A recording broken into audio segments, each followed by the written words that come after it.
Yes. Hello, Balaji. Hi, how are you? Hi. Yes, I'm good. Well, I'm okay. I'm based in the I'm based in New York. So like my most honest answer can be that I'm okay. How are you doing and where are you, first of all? Oh, I'm just at home, but I'm glad that you're safe. Thank you. Saw some of the news. Um, Yeah. so I understand, that it's I know Pia and I know E, and you've Mhm. been talking with Jonathan. Um, you've got the floor. Uh, I think that you get the floor. We get the floor. So let's share the floor. okay, Balaji. But like sure. where so are you in the US right now?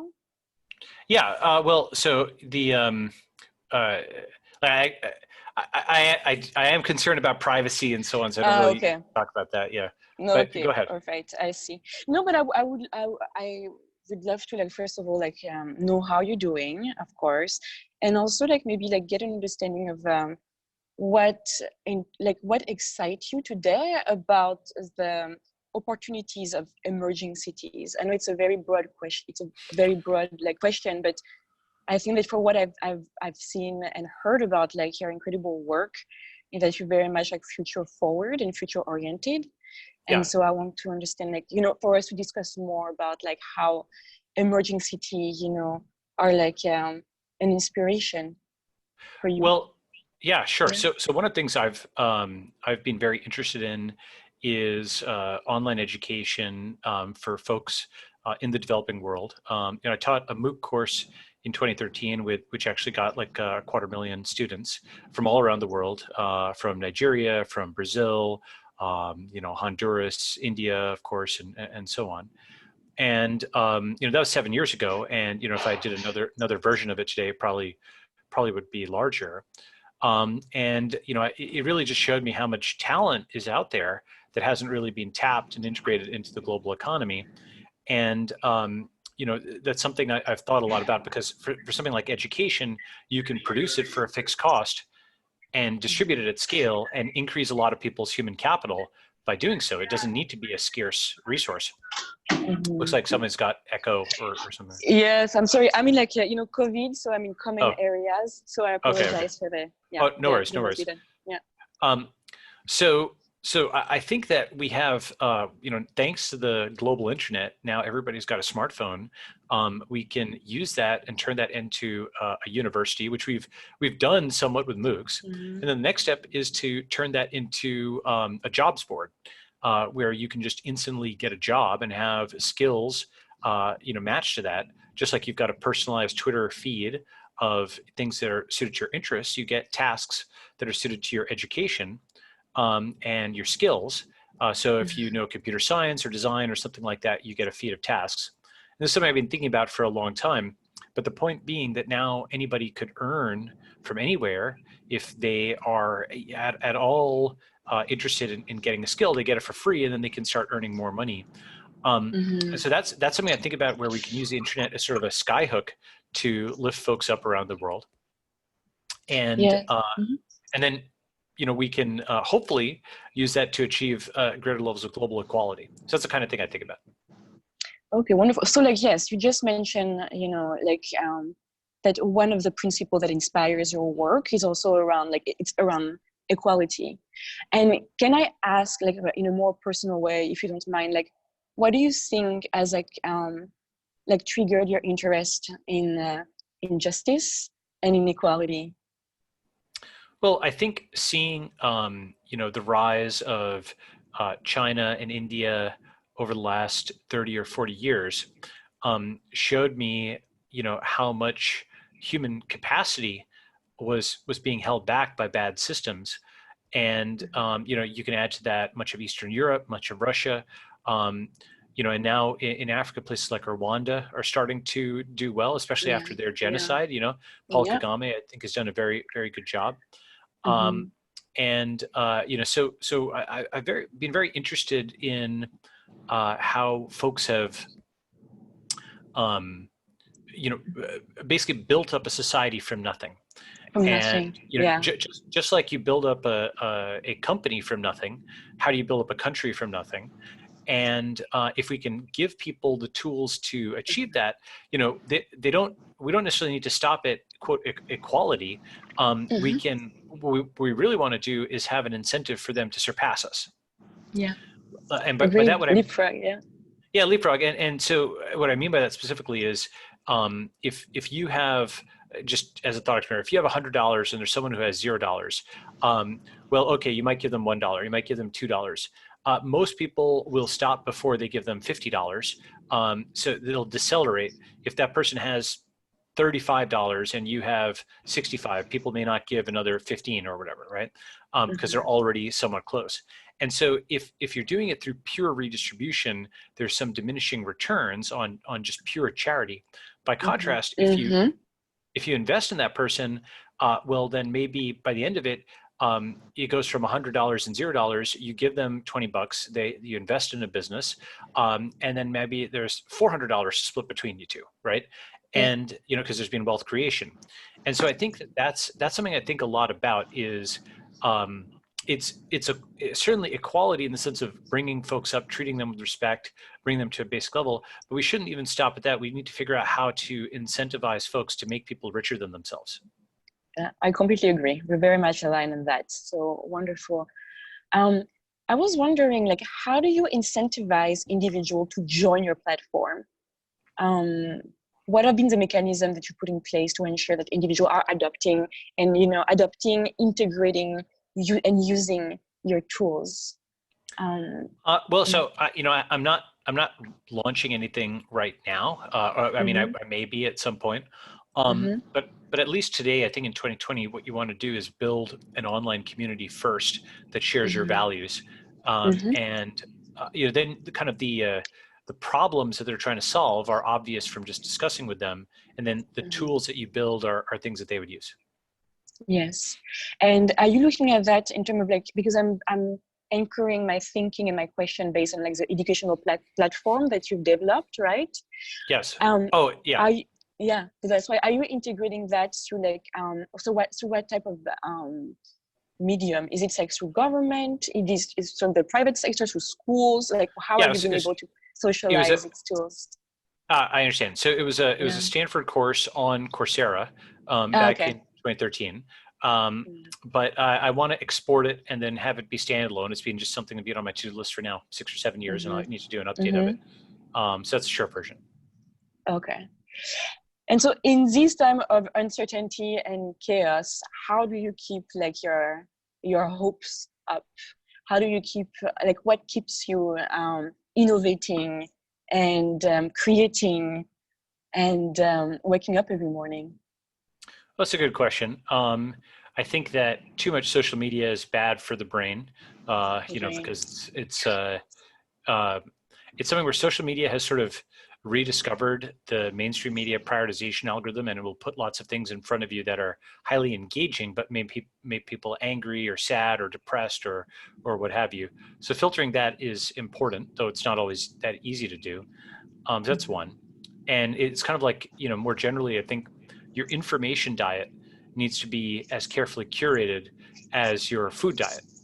In the same way that you want to eat healthy greens and vegetables and stuff like that, not just cookies. You also want to actually plan for yourself what you're going to take in through your eyes and ears, because you have only so many hours in the day. And highly engaging sort of junk food from social media is, I'm not saying have none of it. Obviously there's some serendipity or what have you.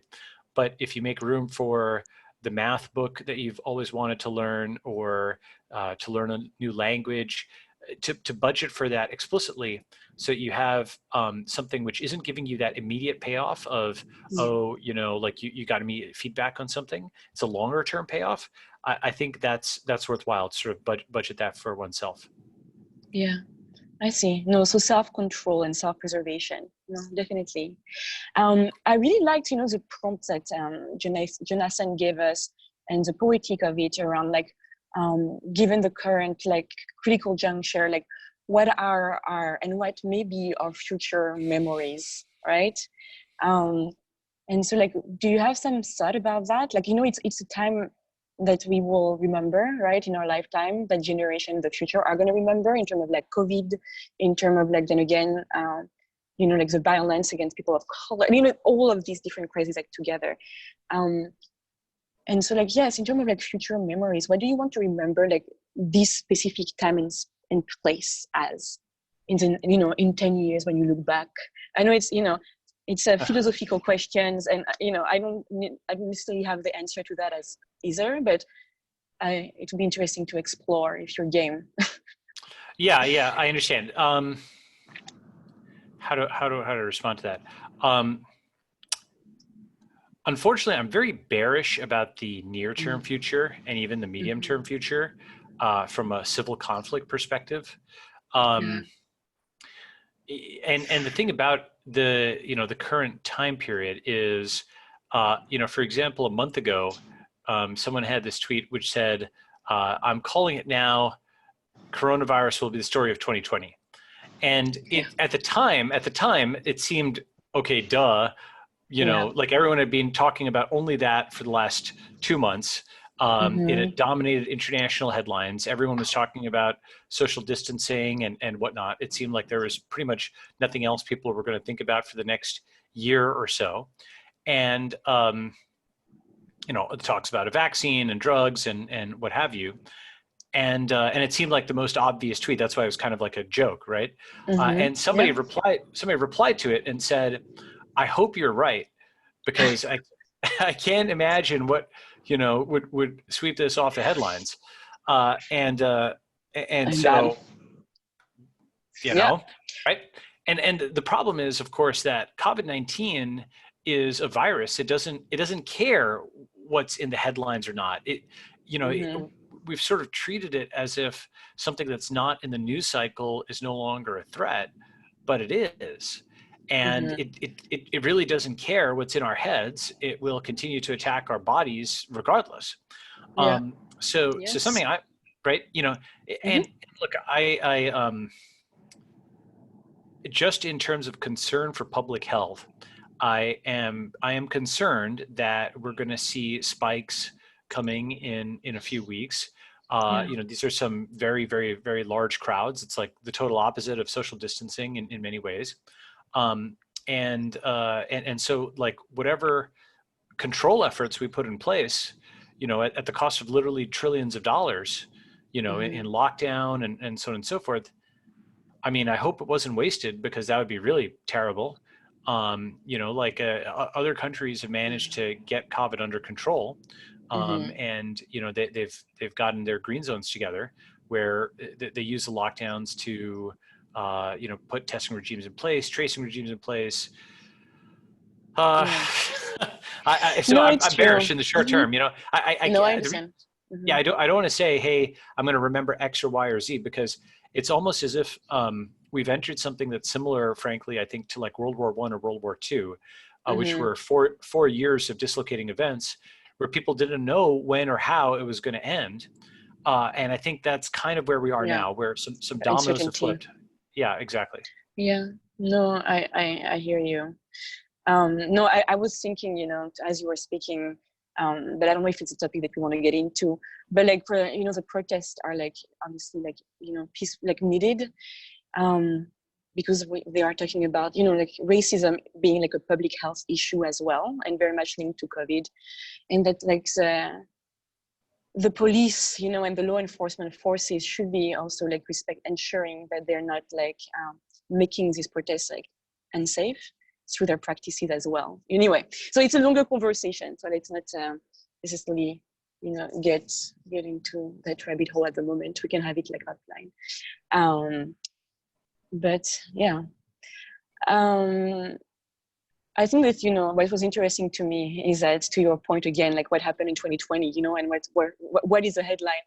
I think that what was very telling is the fact that like aliens, finally, like UFOs, like we were having like displayed. That was cool. That was cool. But no one cared. No one cared. So what does that say? What does that say about like the current state of affair? You know? well, it's interesting because it's actually even more meta than that, which is, Mm-hmm. do you know the National Archives in the UK actually Mm-hmm. released its own UFO archives several years ago? So Oh, you can, okay. yeah, so you can I didn't Google, know. yeah, UK Mm-hmm. government UFOs. So Mm-hmm. there's been official confirmed government evidence of UFOs, not even just this year, Mm-hmm. but for several years. And you can go and click around all the archives. So your point is an Mm-hmm. even better one, that seemingly no one cared for not just a few weeks, but for Weeks, 4 years. whenever, for 4 years. So Yeah. it's just like, okay, so we care about it when it's like a fantasy for like science fiction, but when it's actual an actual reality, we are, you know, it's something that is like completely normalized. That's Well, interesting. so yeah, I mean, like it's actually a really good question, and I think the what would happen when I would bring up, not that I did it too much, but when I would Mm-hmm. bring up the UK national, government archives, and again, it's like nationalarchives.gov.uk or something like that. You can go check it out, right? I will, Um, yeah. when I bring that up to somebody, they would they basically first they'd say, "Ah, that's not real," and then I'd show it to them. They'd be like, "Oh, that's fake," and then they'd look at the URL. It's like the national, and they click it, and then kind of they just you know um it, the next step wasn't clear, and so they would just kind of go on with life because, okay, what's the next implication? There wasn't, crucially, any existing narrative where this incoming event was a trigger for the next thing, Yeah, right?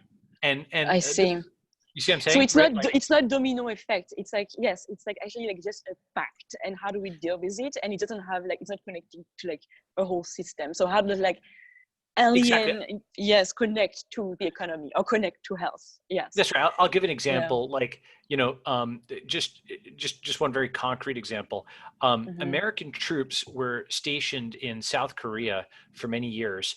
I think they still are, as a so-called tripwire, where if Mm-hmm. North Korea invaded South Korea, then the presence of American troops would cause the U.S. to defend South Korea. And so what that means is there's a pre-existing narrative that was set up where if you saw the headline, which was North Korea invades South Korea, then it's like a series of, mouse traps. Have you ever seen a bunch of mouse traps laid out and you drop a Yeah. thing and it goes snap, snap, snap, snap like that, Yeah. right?